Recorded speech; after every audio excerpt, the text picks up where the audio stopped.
നമുക്ക് നിധിയുടെ സുധീഷിന്റെ നാളത്തെ നല്ലൊരു കഥ കേട്ടാലോ? വീഡിയോ ഇഷ്ടപ്പെടുവാണെന്ന് ഹൈപ്പ് ചെയ്യാൻ മറക്കരുത്. ആദ്യമായി കാണുന്നവരാണെങ്കിൽ സബ്സ്ക്രൈബ് ചെയ്യാനും മറക്കരുത് കേട്ടോ. അപ്പൊ എല്ലാ ദിവസവും ഉച്ചയ്ക്കാണ് നിധിയുടെ സുധീഷിന്റെ പിറ്റേ ദിവസത്തെ കഥകളൊക്കെ ചാനലിനകത്ത് അപ്ലോഡ് ചെയ്യുന്നത്. അപ്പൊ ഇന്ന് എന്താണെങ്കിലും കുറച്ച് തിരക്കുകൾ മൂലം അപ്ലോഡ് ചെയ്യാൻ പറ്റിയിട്ടുണ്ടായിരുന്നില്ല കേട്ടോ. നാളെ മുതൽ കൃത്യസമയത്ത് തന്നെ ചാനലിനകത്ത് ഇടാം കേട്ടോ. അങ്ങനെ നമ്മൾ കാണുന്ന ഒടുവില് സുധീഷ് ബാറിലേക്ക് പോവുകയാണ്. അപ്പൊ ബാറിൽ ചെന്ന് കഴിയുമ്പോഴാണ് സുധീഷിന്റെ ഓണർ തോമസ് ചേട്ടൻ അങ്ങോട്ടേക്ക് വരുന്നത്. അങ്ങനെ തോമസ് ചേട്ടൻ വന്നിരുന്ന് കഴിഞ്ഞപ്പോഴത്തേനും സുധീഷിനാണെങ്കിൽ വല്ലാത്തൊരു ബുദ്ധിമുട്ടായിരുന്നു. വീട്ടിലേക്ക് പോയിട്ട് ബാക്കി എല്ലാവരും ഭയങ്കര സന്തോഷത്തിലാണ്. താൻ മാത്രം ഒറ്റപ്പെട്ടത് പോകുന്നൊരു തോന്നല്. തന്നെ അവൾ ഇതുവരെയായിട്ടും ഭർത്താവായിട്ട് കാണുന്നില്ല. അപ്പം ആ ഒരു ടെൻഷൻ കൊണ്ടൊക്കെ ഉണ്ടായിരുന്നു ബാറിലേക്ക് പോകാമെന്ന് സുധീഷ് വിചാരിച്ചേ. 2 ബിയറിനൊക്കെ ഓർഡർ ചെയ്തിരിക്കുമ്പോഴത്തേനാണ് തോമസ് ചേട്ടനും അങ്ങോട്ട് വരുന്നത്. അങ്ങനെ തോമസ് ചേട്ടൻ വന്നിട്ട് ഇതെന്താടാ നീ ഇവിടെ? പതിവില്ലോ എന്ന് പറഞ്ഞു. എന്ത് ചെയ്യാനാ എൻ്റെ തോമസ് ചേട്ടാ, ആകെപ്പാടെ മനുഷ്യന് ടെൻഷനാന്ന് പറഞ്ഞു. ടെൻഷനോ? ടെൻഷൻ എന്ന് ചോദിച്ചാൽ ടെൻഷൻ എന്ന് പറഞ്ഞു. ആ സമയം ബിയർ വന്നു. അങ്ങനെ ബിയറൊക്കെ കുടിക്കണം. തോമസ് ചേട്ടൻ അവിടെ ഇരുന്നു, ഓണർ വരുന്നു. 2 പേരും കൂടെ അവിടെ ഇരുന്ന് മദ്യപിക്കുകയാണ്. ഈ സമയത്താണ് സുധീഷൻ തന്നെ മനസ്സ് തുറക്കുന്നത്. തോമസ് ചേട്ടൻ അറിയാവോ എൻ്റെ കല്യാണം നടന്നത് എങ്ങനെയാന്ന്? അത് കേട്ടപ്പോൾ തോമസ് ചേട്ടൻ പറഞ്ഞു, എടാ നീ വിളിച്ചോണ്ട് വന്നതല്ലേ? പ്രേമിച്ച് വിളിച്ചോണ്ട് വന്നതല്ലേ എന്ന് ചോദിച്ചു. പ്രേമിച്ചോ? ഞാനാ? നല്ല കഥയെ, ഒന്നും പറയണ്ട. എനിക്ക് അവളെ ഇഷ്ടമായിരുന്നു, ഭയങ്കര ഇഷ്ടമായിരുന്നു. ആദ്യമായി കണ്ടപ്പം മുതൽ എനിക്ക് അവളോട് എന്തോ വല്ലാത്തൊരടുപ്പം തോന്നിയിട്ടുണ്ടായിരുന്നു. പക്ഷേങ്കിൽ അവളുടെ കല്യാണമാ എന്നൊക്കെ അറിഞ്ഞിപ്പോൾ എനിക്ക് സങ്കടമായിട്ടുണ്ടായിരുന്നു. അന്ന് ഞാൻ അവിടേക്കല്ലേ കാറും കൊണ്ട് പോയത്. പക്ഷെ അവിടെ ചെന്ന് കഴിഞ്ഞപ്പോൾ അവളുടെ കല്യാണമെന്ന് അറിഞ്ഞപ്പോൾ എനിക്ക് വിഷമം ഉണ്ടായിരുന്നു. അങ്ങനെ ഒടുവിൽ അവൾക്ക് ആ കല്യാണം ഇഷ്ടമില്ലെന്ന് അറിഞ്ഞപ്പോൾ എനിക്ക് സന്തോഷമായി. പിന്നീടാണ് ഞാൻ അവളെയും വിളിച്ചുകൊണ്ട് പോരുന്നതെന്ന് പറഞ്ഞു. അപ്പം അങ്ങനെ ഉണ്ടാകാനായിട്ടുള്ള സാഹചര്യങ്ങളും വിളിച്ചുകൊണ്ട് വരാനുള്ള കാര്യങ്ങളെക്കുറിച്ചെല്ലാം വളരെ വ്യക്തമായിട്ട് തോമസ് എന്നോട് പറയണം. അതിനുശേഷം പറഞ്ഞു, ഇപ്പോഴും അവളെൻ്റെ ഭാര്യയായിട്ടില്ല. ഞാൻ അവളുടെ കഴുത്തിൽ താലി ആർത്തി എന്നുള്ള ശരി തന്നെയാണ്. പക്ഷേ ഇപ്പോഴും അവളെന്നെ ഭാര്യയായിട്ട് അംഗീകരിച്ചിട്ടില്ല. തോമസ് ചേട്ടൻ പറഞ്ഞു, എടാ അതെങ്ങനെ അംഗീകരിക്കും? അവൾക്ക് നിന്നെ ഇഷ്ടമുണ്ടോയെന്ന് ചോദിച്ചു. അതറിയില്ല എന്ന് പറഞ്ഞു. എടാ ഇഷ്ടപ്പെടണമെങ്കിലേ ഇങ്ങനെ 2 ധ്രുവങ്ങൾ കഴിഞ്ഞിട്ട് കാര്യമില്ല. നീ അവളുടെ കഴുത്തിൽ താലി ആർത്തിയല്ലേ, നിങ്ങൾ ഒന്നായിട്ട് ജീവിക്കാൻ തുടങ്ങുക. അപ്പം നിന്നെ ഇഷ്ടപ്പെട്ട് തുടങ്ങുമെന്നൊക്കെ പറഞ്ഞു. അതെങ്ങനെ തോമസ് ചേട്ടാ ശരിയാകുന്നേ? എടാ നിന്നെ വിശ്വസിച്ചു നിന്റെ കൂടെ ഇറങ്ങിപ്പോകുന്ന പെണ്ണല്ലേ അവള്. ഒരു കാരണവശാലും നീ അവളെ കൈവിട്ട് അറിയാലോ. പിന്നെ ഒരിക്കലും നിനക്ക് ചിലപ്പോൾ അവളെ കിട്ടിയെന്ന് വരത്തില്ല. അതെല്ലാം കേട്ട് കഴിഞ്ഞപ്പോഴത്തേനും വല്ലാത്തൊരു ബുദ്ധിമുട്ടാണ്. അപ്പം ഈ പറയുന്ന തോമസ് ചേട്ടനും പ്രേമിച്ച് വിവാഹം കഴിച്ചാണ്. തോമസ് ചേട്ടൻ പറഞ്ഞു, എൻ്റെ അനുഭവത്തിൻ്റെ വെളിച്ചത്തിൽ പറയാം, ഞാൻ എൻ്റെ ഭാര്യയെ വിളിച്ചുകൊണ്ട് വന്ന എന്തൊക്കെ പ്രശ്നങ്ങളൊക്കെ ഉണ്ടായത്. പക്ഷേ എങ്കിൽ അതുപോലെ ഒരു സാഹചര്യം നിനക്കില്ലല്ലോ. അപ്പം നീ ഒരു കാര്യം ചെയ്യണം, നല്ല രീതിയിൽ അവളുമായിട്ട് മുന്നോട്ട് നല്ലൊരു ജീവിതം നയിക്കാൻ നോക്ക്. നിനക്ക് കിട്ടിയ ജീവിതം നീ തല്ലിക്കെടുത്ത് കളയരുത്. കുറേ ഉപദേശങ്ങളൊക്കെ കൊടുക്കുന്നുണ്ട്. ഭാര്യ ഭർത്താക്കന്മാരായിട്ട് ജീവിച്ചു തുടങ്ങിയിട്ടുണ്ട്, പിന്നെ പ്രശ്നമൊന്നുമില്ല. നിന്റെ ഭാര്യയല്ലേ, അപ്പം പിന്നെ നിന്നോടൊപ്പമല്ലേ അവൾ കിടക്കണ്ടേ? അങ്ങനെ കുറേ ഉപദേശങ്ങളും കൊടുക്കുന്നുണ്ട്.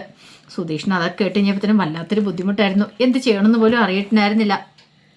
ഇതുവരെയായിട്ടും അവൾ തന്നെ ഭർത്താവായിട്ട് കാണുന്ന പോലും ഇല്ലോ. അങ്ങനെ കാണുമായിരുന്നെങ്കിൽ ഇന്ന് സ്കൂട്ടി ഓടിക്കാനായിട്ട് താൻ പഠിപ്പിച്ചാൽ മതി എന്നൊക്കെ പറഞ്ഞാനോ. ഇനിയിപ്പം അച്ഛൻ പറഞ്ഞ പോലെ തന്നെയും വല്ല സഹോദരനായിട്ടാണോ അവൾ കാണുന്നതെന്നൊരു ചിന്ത വന്നപ്പോൾ സുധീഷിന് ഭയങ്കര ടെൻഷനായി. അങ്ങനെ കുറച്ച് കഴിഞ്ഞപ്പോഴത്തേനും സുധീഷ് നന്നായിട്ട് തലയ്ക്ക് പിടിച്ച് മദ്യം. സുധീഷ് വീട്ടിലേക്ക് വരുമ്പോഴത്തേനും എല്ലാവരും കിടന്ന് ഉറങ്ങിയിട്ടുണ്ടായിരുന്നു. സുധീഷ് പതുക്കെ കഥമൊക്കെ തുറന്ന് അകത്തേക്ക് കയറി കഴിഞ്ഞപ്പം സുഭാഷും നികേഷും ഹരീഷും കിടന്നുറങ്ങുന്നുണ്ട്. നിധിയുടെ മുറിയിലേക്ക് നോക്കി ഇതൊക്കെ പോയി നിധിയും കിടന്നുറങ്ങുവാണ്. ആ സമയത്ത് ഭാസ്കരൻ ഉറങ്ങിയിട്ടുണ്ടായിരുന്നില്ല. ഭാസ്കരൻ അവിടെ ഇരിപ്പുണ്ടായിരുന്നു. സുധീഷ് മദ്യപിച്ച് വന്നതെന്ന് അറിഞ്ഞ് ഇപ്പോൾ ഭാസ്കരൻ പറഞ്ഞു, എന്ത് പരിപാടിയാണ് നീ കാണിക്കണേ? നീ എന്തിനാടാ മദ്യപിച്ച് വന്നതെന്നൊക്കെ ചോദിച്ചു. ഇങ്ങനെയൊക്കെ മദ്യപിച്ച് വന്നിട്ടുണ്ടെങ്കിൽ ഏത് പെണ്ണാടാ നിന്റെ അടുത്തേക്ക് വരുന്നേ? ഒന്നുമില്ലേ, നീ താലി കെട്ടിയ പെണ്ണല്ലേ അവള്. ആ ചിന്തയൊക്കെ നിനക്കുണ്ടോ? നല്ലൊരു ജീവിതം അവളുമായിട്ട് നീ ജീവിക്കേണ്ടതെന്നൊക്കെ പറഞ്ഞ് കുറേ ഉപദേശം കൊടുക്കുന്നുണ്ട്. അത് കേട്ടപ്പോൾ സുധീഷ് പറഞ്ഞു, എല്ലാത്തിനും കാരണം അച്ഛനാന്ന് പറഞ്ഞു. ഞാനും തെറ്റ് ചെയ്തു? അച്ഛനല്ല പറഞ്ഞേ, എന്നെ മിക്കവാറും അവള് സഹോദരനായിട്ട് കാണുവോളെന്ന്. എടാ നീ താലി കിട്ടിയെന്ന് പറഞ്ഞാലും അവൾക്ക് ഇപ്പോഴും നിന്നോട് പ്രേമമുണ്ടോന്നും അറിയത്തില്ലോ, സ്നേഹമുണ്ടോന്നും അറിയത്തില്ല. നിങ്ങൾ ഒന്നിച്ചൊരു ജീവിതം നയിക്കുമോന്നും അറിയില്ല. അതുകൊണ്ടൊക്കെ ഞാൻ അങ്ങോട്ട് പറഞ്ഞു പോയതാ. പിന്നെ നീ ഇങ്ങനെ മദ്യപിച്ച് ഇങ്ങനെ നടന്നിട്ടുണ്ടെങ്കിൽ ഒരു കാരണവശാലും അവൾ നിന്നെ അംഗീകരിക്കാൻ പോകുന്നില്ല. എടാ അവളുടെ സ്നേഹം പിടിച്ചു പറ്റാൻ നോക്കണം, എങ്കിൽ മാത്രം നിനക്കൊരു ജീവിതം ഉണ്ടാവുള്ളൂ. അങ്ങനെയൊക്കെ പറഞ്ഞു കുറേ കാര്യങ്ങൾ അങ്ങോട്ട് പറഞ്ഞു ഭാസ്കരന്. എന്നിട്ട് പറഞ്ഞു പോയി കിടന്ന് ഉറങ്ങാൻ നോക്കാൻ പറഞ്ഞു. ഭാസ്കരന് അവിടെ കിടന്ന് ഉറങ്ങുകയും ചെയ്തു. സുധീഷിന് ഉറക്കം വന്നില്ല. സുധീഷ് നേരെ അകത്തേക്ക് കയറി ചെന്നു. നിധിയുടെ മുറിയിലേക്ക് ചെല്ലുന്നത്. നിധി നല്ല ഉറക്കത്തിലായിരുന്നു. സുധീഷ് ശബ്ദം ഉണ്ടാക്കാതെ നിധിയുടെ അടുത്ത് പോയി കിടന്നു. അല്ല, താനെന്തിനാ മാറിക്കിടക്കുന്നേ? തൻ്റെ ഭാര്യയല്ലേ ഇത്? അപ്പം പിന്നെ താൻ ഇവളുടെ അടുത്തല്ലേ കിടക്കണ്ടേ എന്നൊക്കെ ഒരു ചിന്തയായിരുന്നു സുധീഷിൻ്റെ മനസ്സിൽ. ഇത്തിരി സമയം കഴിഞ്ഞപ്പോഴത്തേനും നിധി എന്ത് ചെയ്തു? പതുക്കെ ഇങ്ങനെ കണ്ണു തുറക്കുകയാണ്.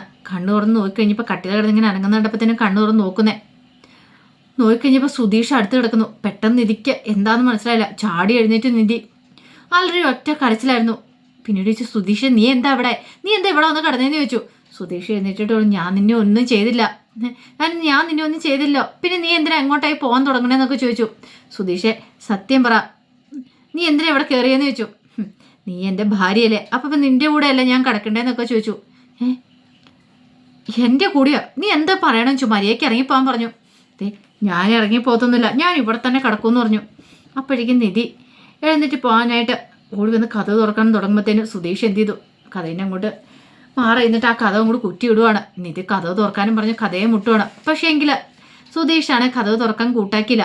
നീ ഇവിടെ നിന്നാൽ മതി, എൻ്റെ ഭാര്യയാണെങ്കിൽ നമ്മൾ ഈ മുറിയിൽ ഉറങ്ങുമെന്നൊക്കെ പറഞ്ഞു. അപ്പം ഈ മുറിയിലെ ഒച്ചപ്പാടും ബഹളമൊക്കെ സുഭാഷ് കേട്ടിട്ടുണ്ടായിരുന്നു. സുഭാഷ് ആടി എഴുന്നേറ്റു. അപ്പോഴേക്കും നികേഷ് ഹരീഷും ഒക്കെ എഴുന്നേറ്റു. നിധിയുടെ കരച്ചിലും ബഹളമൊക്കെ ഇട്ടു. അത് നിധിയടുത്തിയുടെ അല്ലേ കരച്ചിലല്ലേ കേൾക്കണം ചോദിച്ചുകൊണ്ട് അവർ മൂന്നുപേരും വെപ്രാളപ്പെട്ട് മുറിയുടെ അങ്ങോട്ടേക്ക് വരുവാണ്. മുറിയുടെ അങ്ങോട്ടേക്ക് വന്ന് കഥയെ മുട്ടുവാണ്. എടാ സുധീഷെ കഥ തുറക്കാൻ പറഞ്ഞു. സുധീഷ് പക്ഷേ തുറന്നില്ല. മോളെ നിധി എന്താ പറ്റിയെന്നൊക്കെ ചോദിക്കുന്നുണ്ട്. പക്ഷെ നിധിക്കാണ് സങ്കടമായിരുന്നു. നിധി വലിയവായി കിടന്ന് കരയുവാണ്. എന്തോ കാര്യമായിട്ട് സംഭവിച്ചിട്ടുണ്ടെന്ന് മനസ്സിലായി. സുധീഷ് പറഞ്ഞു, നിന്നെ ഞാൻ തുറന്നു പറഞ്ഞല്ലേ, ഇന്ന് മുതൽ നമ്മൾ രണ്ടുപേരും ഒരുമിച്ചാണ് ഉറങ്ങാനായിട്ട് പോകുന്നത്. അറിയാലോ, നീ എന്നോടൊപ്പം കിടന്നുറങ്ങും, നമ്മൾ ഒരുമിച്ച് കിടന്നുറങ്ങും. ഞാൻ നിന്റെ ഭർത്താവാണെങ്കിൽ അങ്ങനെയാന്നൊക്കെ പറഞ്ഞിട്ട് വലിയ ഡയലോഗൊക്കെ അടിക്കുക. പക്ഷെ ആ ഡയലോഗ് എല്ലാം കൂടെ കേട്ടിഞ്ഞപ്പോൾ നിധിക്ക് വെപ്രാളമായി. ഈ സമയത്ത് സുഭാഷ് പറഞ്ഞു, എടാ നിന്നോടാ ഞാൻ കഥ തുറക്കാൻ പറഞ്ഞേ, അല്ല ഞാൻ കഥ തല്ലി പൊളിക്കുമെന്നൊക്കെ പറഞ്ഞു. ഒന്ന് പോവാൻ്റെ സുഭാഷേട്ടാ, എൻ്റെ ഭാര്യയായിട്ടാ ഞാൻ ഈ മുറിക്കാത്ത, അല്ലേ അതാ അന്യ പെണ്ണൊന്നും ആയിട്ടല്ലെന്ന് പറഞ്ഞു. സുഭാഷിന് എന്ത് ചെയ്യാൻ പറ്റും? അപ്പോഴേക്കും ഭാസ്കരനും കൂടെ വന്നു. എന്താ പ്രശ്നം എന്നൊക്കെ ചോദിക്കുവാണ്. ഈ സമയത്ത് നിധി നോക്കിക്കഴിഞ്ഞാൽ വേറൊരു മാർഗ്ഗമില്ല. നിധി പെട്ടെന്ന് സുധീഷിനെ പിടിച്ചൊരു തള്ളി ആ ബെഡിലേക്ക്. പിന്നീട് ഓടിപ്പോയി കഥയിൻ്റെ കുറ്റി എടുത്തിട്ട് പുറത്തേക്ക് ഇറങ്ങി ഓടി ചെല്ലുവാണ്. സുധീഷ് അവിടെ നിന്ന് എഴുന്നേറ്റ് വന്നു കഴിഞ്ഞപ്പോഴത്തേനും സുഭാഷിൻ്റെ അവിടേക്ക് അരിയിലെത്തിയിട്ടുണ്ടായിരുന്നു നിധി. സുഭാഷ് ഇങ്ങനെ ആടിയാടി അങ്ങോട്ട് വരുമ്പോഴത്തേനും സുധീഷ് ആടിയാടി വരുമ്പോഴത്തേനും സുഭാഷ് ചോദിച്ചു, എന്താടാ എന്ത് പരിപാടി നീ കാണിച്ചെന്ന് ചോദിച്ചു. അതെ, എൻ്റെ ഭാര്യ സുഭാഷ് ഏട്ടാ, അവളോടൊപ്പം ഞാൻ ഒരുമിച്ചല്ല കഴിയേണ്ടതെന്ന് ചോദിച്ചു. ഒറ്റ അടിയായിരുന്നു അവൻ്റെ കണ്ണം തീർത്ത്. എന്ത് പരിപാടി നീ കാണിച്ചേ, എന്ത് അനാവശ്യം കാണിക്കാന്ന് ഓർത്തോ? ഇതേ സുഭാഷ് ഏട്ടാ, വെറുതെ ഇതിനകത്ത് ഇടപെടില്ല, ഇത് ഞാനും എൻ്റെ ഭാര്യയും തമ്മിലുള്ള പ്രശ്നമാണെന്നൊക്കെ പറഞ്ഞു. സുഭാഷിന് ദേഷ്യമായി. സുഭാഷ് വീണ്ടും അടിക്കാൻ കൈ വാങ്ങി കഴിഞ്ഞപ്പോഴത്തേനും അവൻ ആ കയ്യിലേക്ക് കയറി പിടിച്ചു. വല്ലാത്തൊരു ബുദ്ധിമുട്ടായിപ്പോയി സുഭാഷിന്. ഈ സമയത്ത് ഹരീഷ്, നീ എന്ത് പരിപാടിയാടാ കാണിക്കണേ, തോന്നിയാസം കാണിച്ച പോരാ, എന്നിട്ട് നീ സുഭാഷിൻ്റെ കയ്യെ കയറി പിടിക്കണമെന്ന് ചോദിച്ചുകൊണ്ട് ഹരീഷ് ദേഷ്യപ്പെടുവാണ്. നികേഷിനാണ് സങ്കടം സഹിക്കാൻ പറ്റിയില്ല. ഈ സമയത്ത് നിധിയുടെ കണ്ണൊക്കെ നിറഞ്ഞു ഒഴുകുകയാണ്. നിധിക്കും ഭയങ്കര ബുദ്ധിമുട്ടായിപ്പോയി. ആ സമയം ഹരീഷ് സുധീഷിനെ പിടിച്ചു, ഇങ്ങോട്ട് വരാനും പറഞ്ഞ് പിടിച്ചു വലിച്ച് അപ്പുറത്തേക്ക് കൊണ്ടുപോകണം. മര്യാദയ്ക്ക് അവിടെ കിടക്കാനും പറഞ്ഞുകൊണ്ട് അങ്ങോട്ട് തള്ളിയിട്ടു. ദേഷ്യം വന്നിട്ട് സഹിക്കാൻ പറ്റുന്നുണ്ടായിരുന്നില്ല. ഇവിടെ നിന്ന് അനങ്ങി പോയേക്കല്ലെന്ന് പറഞ്ഞു. അപ്പം മദ്യം നന്നായിട്ട് തലയ്ക്കുണ്ടായിരുന്നുകൊണ്ട് പിന്നെ അവിടെ നിന്ന് എഴുന്നേക്കാൻ പറ്റിയില്ല.